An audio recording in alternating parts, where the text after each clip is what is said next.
right here in this room, I did more manual labor than most men will do in their lives.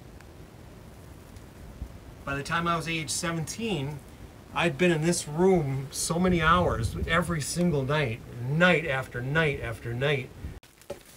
I can't tell you how many times I scooped these aisles out of shit and piss. That was my Saturday job. It was once a week. And here we had the cows. They were all named, and they each had one of these. So you can see Polly. Cows go to the same stanchion every time. They never vary. They're creatures of habit.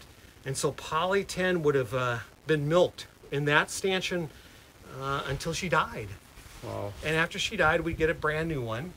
And eventually she would end up over here. But when I was a kid, Dad was milking around 30, 33 cows.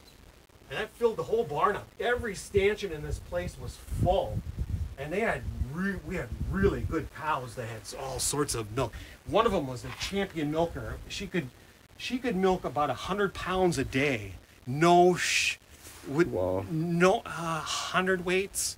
I forget how they're measured. I'm not going to say on record, but she died after she ate some grain with a nail in it, and it got into her stomach and tore it all open. She bled from within and died kind of young, which is, she was our best milker ever. In fact, she was one of the finest milkers you would have ever, even up to modern days, ever find. And she stood in this stall right here. And she's the one who, I can see why she's the one who got the nail, because something must have fallen in the aisle here, and then someone must have come by and just not been paying attention, either shoved the nail into the gutter or swept it. But she got the nail and she died. Fuck, I remember that. But yeah, this is the calf pen. We always had at least 5 or 6 calves at a time, I'd imagine.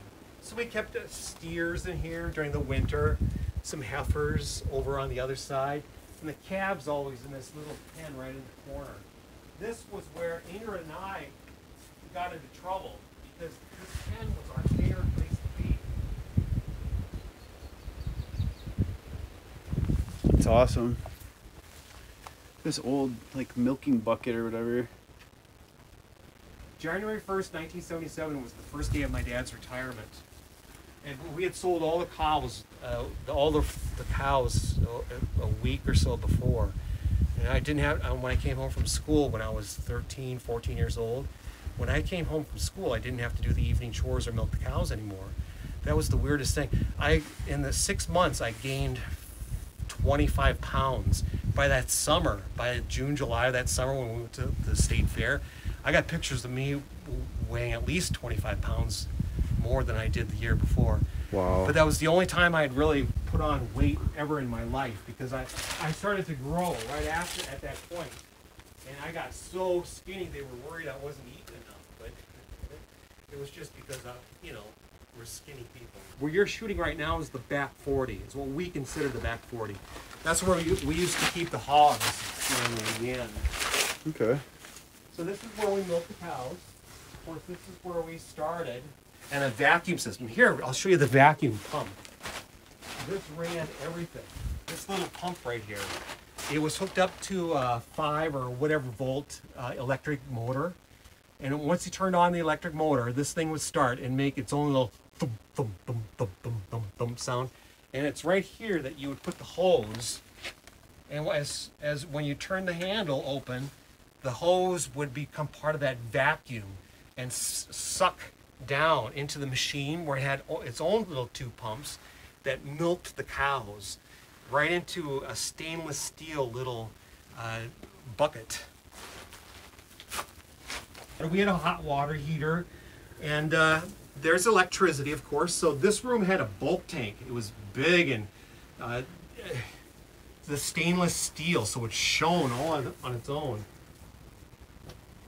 125 years ago, my family would still be on a ship from Norway to America. But this year, they would land in the United States, in New York, and decide that Iowa is where they're headed. They found this place, and it's virgin prairie. And that's the original Yep. homestead. And then they built that years later. And that, you know, they had another little house somewhere else first, and they built this house back in 1887, 1888, 10 or so years after they moved here. Because they took all that time to, you know, get all the land working, but they had very good farming years. They made a lot of money. My great-grandfather did well for himself, as did my grandfather on this farm. I had my first chore, that was collecting eggs. My little sister and I went out to that house. They had a roost only a few feet off the ground, underneath which they laid their eggs.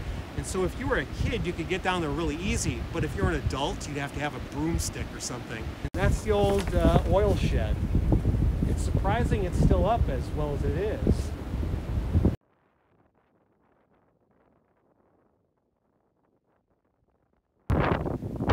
Dan got some firewood for us. Thank you. Let's see how much fits inside. I've got, you know, anyway.